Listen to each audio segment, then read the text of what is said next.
దేవా, నీ శరణు చొచ్చి ఉన్నాను, నన్ను కాపాడు. నీవే ప్రభుడవు, నీకంటే నాకు క్షేమాధారమేదియూ లేదని యెహోవాతో నేను మనవి చేయుదును. నేనిలాగందును, భూమి మీదున్న భక్తులే శ్రేష్ఠులు, వారు నాకు కేవలము ఇష్టులు.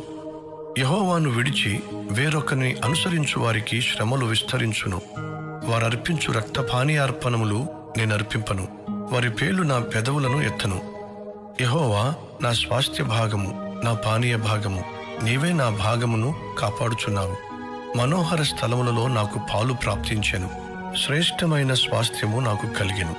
నాకు ఆలోచనకర్త అయిన యెహోవాను స్తుతించెదను. రాత్రి గడియలలో నా అంతరేంద్రియము నాకు బోధించుచున్నది. సదాకాలము యెహోవా యందు నా గురి నిలుపుచున్నాను. ఆయన నా కుడి పార్శ్వమందు ఉన్నాడు గనుక నేను కదల్చబడను.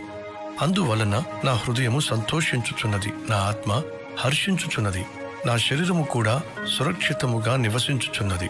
ఎందుకనగా నీవు నా ఆత్మను పాతాళములో విడిచిపెట్టవు, నీ పరిశుద్ధుని కుళ్ళు పట్టనీయవు.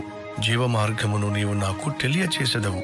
నీ సన్నిధిని సంపూర్ణ సంతోషము కలదు, నీ కుడి చేతిలో నిత్యము సుఖములు కలవు.